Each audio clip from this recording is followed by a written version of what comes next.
He had a photograph of Duane in his wallet. He used to have photographs of Duane on the walls of his cell at Shepherdstown. They were easy to get because Duane's smiling face with his motto underneath was a part of every ad he ran in the Bugle Observer. The picture was changed every 6 months. The motto hadn't varied in 25 years. Here was the motto: "Ask anybody. You can trust Duane." The young ex-convict smiled yet again at Duane. His teeth were in perfect repair. The dental program at Shepherdstown was excellent. So was the food. "Good morning, sir," said the young man to Duane. He was dismayingly innocent. There was so much he had to learn. He didn't know anything about women, for instance. Francine Pefko was the first woman he had spoken to in 11 years. "Good morning," said Duane. He said it softly, so his voice wouldn't carry very far, in case he was conversing with an hallucination. "Sir, I have read your ads in the newspapers with great interest, and I have found pleasure in your radio advertising too," the parolee said. During the last year in prison, he had been obsessed by one idea: that he would work for Duane someday and live happily ever after. It would be like fairyland. Duane made no reply to this, so the young man went on. "I am a very hard worker, sir, as you can see. I hear nothing but good things about you. I think the good Lord meant for me to work for you." "Oh," said Duane. "Our names are so close," said the young man. "It's the good Lord telling us both what to do." Duane Hoover didn't ask him what his name was, but the young man told him anyway, radiantly. "My name, sir, is Wayne Hubler." All around Midland City, Hubler was a common nigger name. Duane Hoover broke Wayne Hubler's heart by shaking his head vaguely, then walking away. Duane entered his showroom. The ground wasn't blooping underneath him anymore, but now he saw something else for which there could be no explanation. A palm tree was growing out of the showroom floor. Duane's bad chemicals made him forget all about Hawaiian Week. Actually, Duane had designed the palm tree himself. It was a sawed-off telephone pole swaddled in burlap. It had real coconuts nailed to the top of it. Sheets of green plastic had been cut to resemble leaves. The tree so bewildered Duane that he almost swooned. Then he looked around and saw pineapples and ukuleles scattered everywhere. And then he saw the most unbelievable thing of all. His sales manager, Harry LeSabre, came toward him leeringly, wearing a lettuce-green leotard, straw sandals, a grass skirt, and a pink t-shirt which looked like this.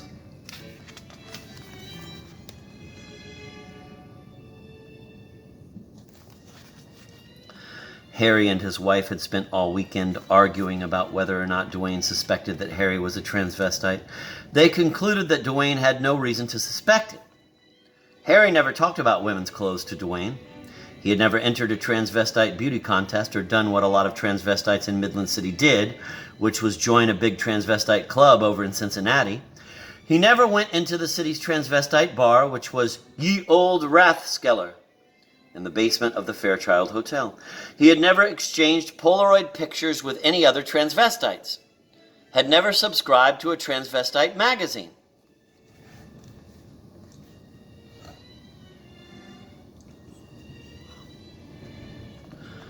Harry and his wife concluded that Duane had meant nothing more than what he said, that Harry had better put on some wild clothes for Hawaiian Week, or Duane would can him. So here was the new Harry, now rosy with fear and excitement. He felt uninhibited and beautiful and lovable and suddenly free. He greeted Duane with the Hawaiian word, which meant both hello and goodbye. "Aloha," he said.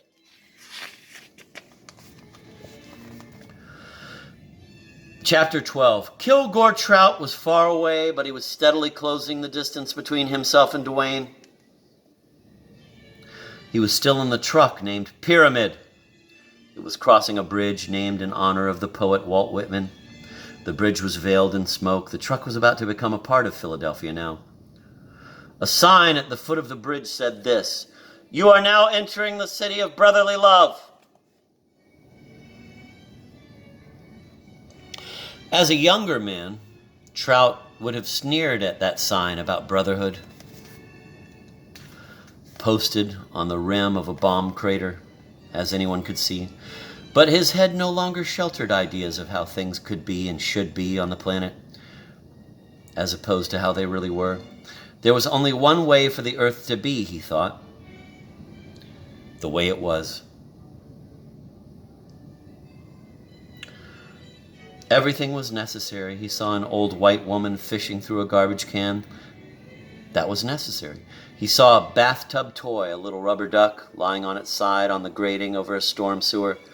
It had to be there. And so on. The driver mentioned that the day before had been Veterans Day. Said Trout. "You a veteran?" said the driver. "No," said Trout. "Are you?" "No," said the driver. Neither one of them was a veteran.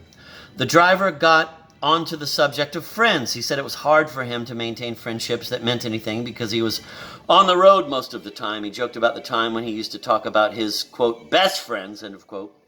He guessed people stopped talking about best friends after they got out of junior high school. He suggested that Trout, since Trout was in the combination aluminum storm window and screen business, had opportunities to build many lasting friendships in the course of his work. "I mean," he said, "you get men working together day after day, putting up those windows, they get to know each other pretty well." "I work alone," said Trout. The driver was disappointed. "I assumed it would take two men to do the job." "Just one," said Trout. "A weak little kid could do it without any help." The driver wanted Trout to have a rich social life so that he could enjoy it vicariously. "All the same," he insisted, "you've got buddies you see after work. You have a few beers, you play some cards, you have some laughs." Trout shrugged. "You walk down the same streets every day," the driver told him. "You know a lot of people and they know you because it's the same streets for you day after day. You say hello and they say hello back. You call them by name, they call you by name. If you're in a real jam, they'll help you because you're one of them. You belong. They see you every day." Trout didn't want to argue about it. Trout had forgotten the driver's name. Trout had a mental defect which I, too, used to suffer from. He couldn't remember what different people in his life looked like, unless their bodies or faces were strikingly unusual. When he lived on Cape Cod, for instance, the only person he could greet warmly and by name was Alfie Burse, who was a one-armed albino. "Hot enough for you, Alfie?" he would say. "Where you been keeping yourself, Alfie?" he'd say. "You're a sight for sore eyes, Alfie," he'd say. And so on. Now that Trout lived in Cohoes, the only person he called by name was a red-headed Cockney midget, Durling Heath. He worked in a shoe repair shop. Heath had an executive-type nameplate on his workbench, in case anybody wished to address him by name. The nameplate looked like this.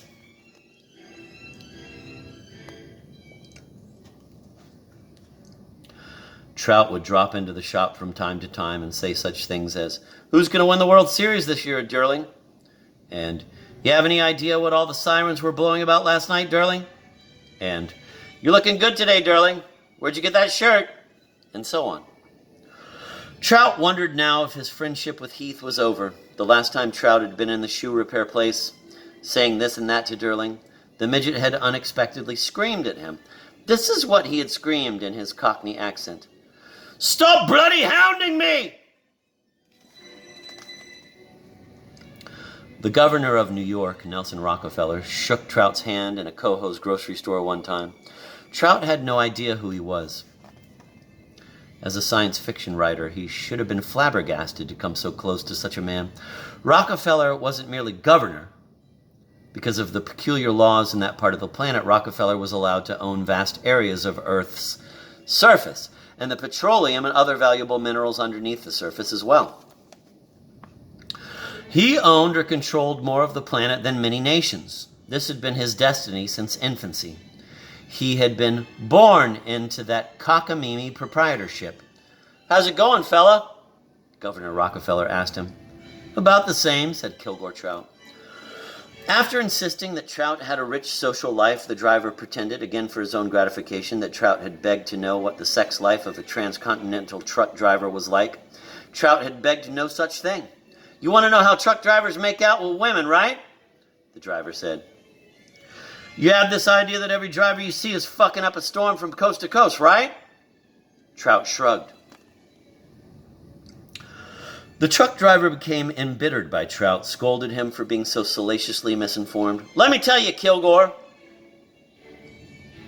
He hesitated. "That's your name, right?" "Yes," said Trout. He had forgotten the driver's name 100 times. Every time Trout looked away from him, Trout forgot not only his name, but his face, too. "Kilgore, God damn it," the driver said.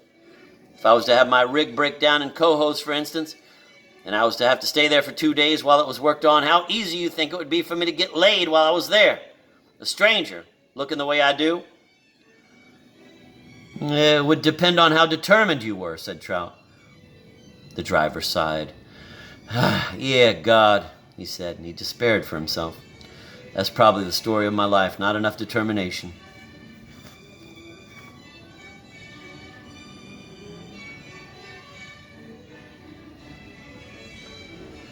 They talked about aluminum siding as a technique for making old houses look new again. From a distance, these sheets, which never needed painting, looked like freshly painted wood.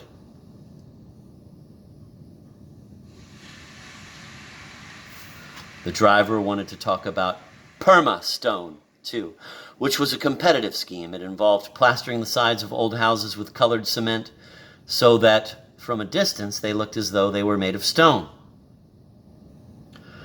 "If you're in aluminum storm windows," the driver said to Trout, "you must be in aluminum siding, too." All over the country, the two businesses went hand in hand. "My company sells it," said Trout, "and I've seen a lot of it. I've never actually worked on an installation." The driver was thinking seriously of buying aluminum siding for his home in Little Rock, and he begged Trout to give him an honest answer to this question. "From what you've seen and heard, the people who get aluminum siding, are they happy with what they get?" "Around Cohoes," said Trout, "I think those were about the only really happy people I ever saw." "I know what you mean," said the driver. "One time I saw a whole family standing outside their house. They couldn't believe how nice their house looked after the aluminum siding went on. My question to you, and you can give me an honest answer on account of we'll never have to do business, you and me. Kilgore, how long will that happiness last?" "About 15 years, said Trout. "Our salesmen say you can easily afford to have the job redone with all the money you've saved on paint and heat." "Permastone looks a lot richer, and I suppose it lasts a lot longer, too," said the driver. "On the other hand, it costs a lot more." "You get what you pay for," said Kilgore Trout. The truck driver told Trout about a gas hot water heater he had bought 30 years ago, and it hadn't given him a speck of trouble in all that time. "I'll be damned," said Kilgore Trout.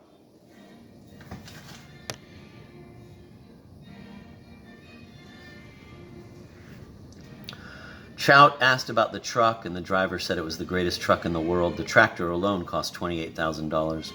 It was powered by a 324 horsepower Cummins diesel engine, which was turbocharged so it would function well at high altitudes. It had hydraulic steering, air brakes, a 13-speed transmission, and was owned by his brother-in-law. His brother-in-law, he said, owned 28 trucks and was president of the Pyramid Trucking Company. "Why did he name his company Pyramid?" asked Trout. "I mean, this thing can go 100 miles an hour if it has to. It's fast and useful and unornamental. It's as up-to-date as a rocket ship. I never saw anything that was less like a pyramid than this truck."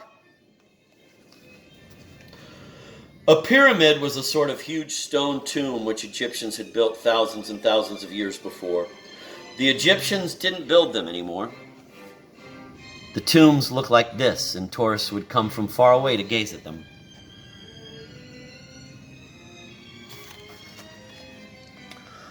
Why would anybody in the business of high-speed transportation name his business and his trucks after buildings which haven't moved an eighth of an inch since Christ was born? The driver's answer was prompt. It was peevish, too, as though he thought Trout was stupid to have asked a question like that. "You like the sound of it," he said. "Don't you like the sound of it?" Trout nodded in order to keep things friendly. "Yes," he said, "it's a very nice sound." Trout sat back and thought about the conversation. He shaped it into a story, which he never got around to writing until he was an old man. It was about a planet where the language kept turning into pure music because the creatures there were so enchanted by sounds. Words became musical notes. Sentences became melodies. They were useless as conveyors of information because nobody knew or cared what the meanings of words were anymore. So leaders in government and commerce, in order to function, had to invent new and much uglier vocabularies and sentence structures all the time, which would resist being transmuted to music. "You married, Kilgore?" the driver asked. "3 times, said Trout. It was true. Not only that, but each of his wives had been extraordinarily patient and loving and beautiful. Each had been shriveled by his pessimism. "Any kids?" "1, said Trout. Somewhere in the past, tumbling among all the wives and stories lost in the mails, was a son named Leo. "He's a man now," said Trout. Leo left home forever at the age of 14. He lied about his age and he joined the Marines. He sent a note to his father from boot camp. It said this: "I pity you. You've crawled up your own asshole and died." That was the last Trout heard from Leo, directly or indirectly, until he was visited by 2 agents from the Federal Bureau of Investigation. Leo had deserted from his division in Vietnam, they said. He had committed high treason. He had joined the Viet Cong. Here was the FBI evaluation of Leo's situation on the planet at that time. "Your boy's in bad trouble," they said.